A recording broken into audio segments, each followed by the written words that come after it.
Here come our teams then in one of the iconic, where Urawa have won 11 of their 15 home fixtures in the league and lost just twice. 35 of their 47 points this season have been won inside this fabulous arena.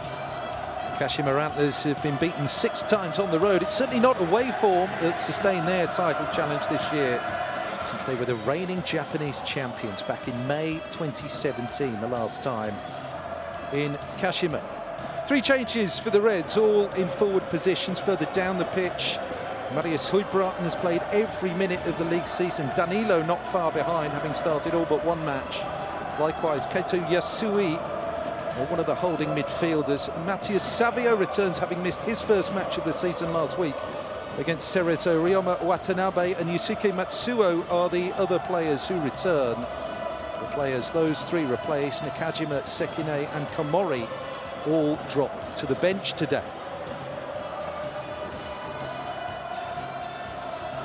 To the Antlers team then, Tomoki Ikawa, the goalkeeper, and centre-half now MEIJI Ueda both start their 102nd consecutive matches for the Antlers today. The one change to the team that beat Shonan Bellmare last week is Yu Funabashi there for Yuta Iguchi in midfield. Elbert, now the established left-sided attacker, given Toru Aniki has now settled seemingly on 4-4-2 as his formation, with Yuma Suzuki and J1's joint top scorer Leo Ciara entrusted to deliver the goals that they hope will see the Antlers crowned Japanese champions again after a 9-year wait.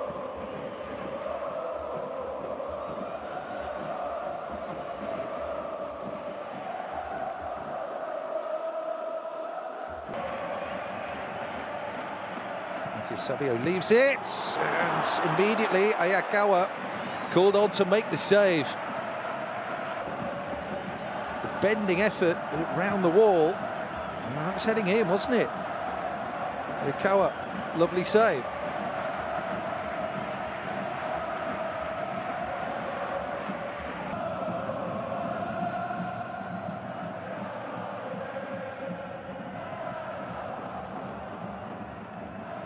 So Broughton, press there, it's a little bit loose, Suzuki's in!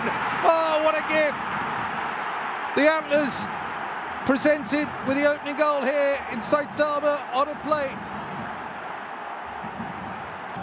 To score his 9th goal of this season, and how critical a goal could that be?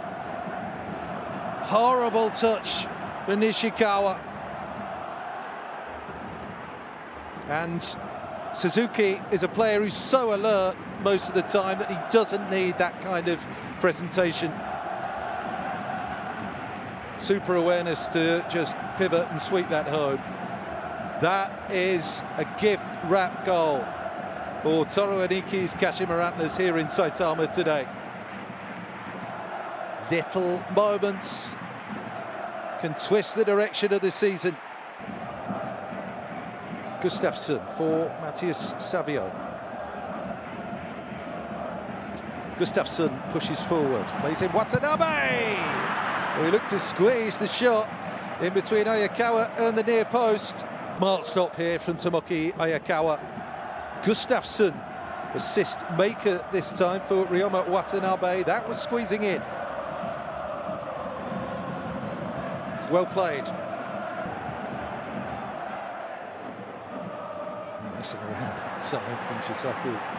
Nishikawa is turning to an assist as well here for Matthias Savio. Look at the room. Ball across for Matsuo. Bent that with the outside of his right boot, and it's kind of curled in behind Yusuke Matsuo in the end. Striker overruns it.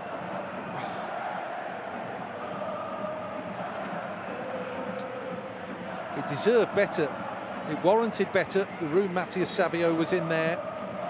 It's the Marinos here back in April. Could have done with another there. Might be an equaliser. No. Kaneko blazes the crossover.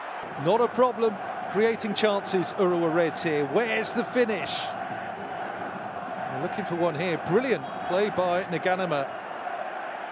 And the goal is gaping there for Kaneko. And just swipes at that over the top from Takuro Kaneko. 8 minutes into the second half, and Maciej Skorca ready to shuffle the pack. Here's Ciara's 3-on-2 situation here for Kashima Antlers. It's Chavric! Tried to pick his way through. I think there was a little nick on the shot, but he delayed and delayed, and in the end they got bodies in the way. Ciara does really well here. That's where they get into a 3-on-2 advantage. Then Chavric steps inside. Wanted to go himself. Ishihara, I think, just gets a nick on it. And to be fair, it doesn't dare to say no fixture in the history of J1 as eagerly anticipated as this one. Goalkeeper was very casual there. It just rolled across. In the end, it seemed as if he tripped over his own feet there. Distribution that time from Hayakawa with surrendered possession, then Kaneko kind of stubs it. And look at the wide player in plenty of room there, Watanabe. Is that an effort on goal? Is it a pass? And he just tries to send it into the far corner, bend it outside and in. But top of Tokyo from Ibaraki here to Saitama. Flick on by Tellin, who went up there against Tomoki Ayakawa. Just glimpsed it, glanced it up and over the top. He got there first. So that's certainly a little bit of hope for Urawa Reds. Look, here's a Tellin. Last goal, 1st of June. 15th match away from the Kashima Soccer Stadium in the league. There's the ball through. Tellin, well, withdrew his position there because he was offside. It's a one-on-one situation, and Ayakawa pulls off the save. Then the follow-up is blocked. It was Ishihara who put his laces through it. Would they have counted? We have a flag up. Tellin was the furthest player forward here. There's the ball through. Well, Tellin offside. I think he knows it. Tries to get out of the way. They waited to see exactly how that attack would pan out before flagging. It's not as if the Reds feel thoroughly aggrieved because they didn't manage to get the ball past Ayakawa.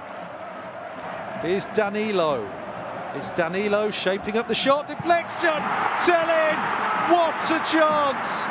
What a chance to deny the Antlers victory. Oh, the goal was gaping, and it's Hayakawa who makes the block, but you have to question why the striker there isn't burying that. What a moment at the end to rescue a point for the Reds from their substitute Tellin. Hayakawa with a string. Gift-wrap chance with Yuma Suzuki back in the 14th minute for a fabulous and rare away win for Kashima Antlers at the Saitama Soccer Stadium by a 1-0 there.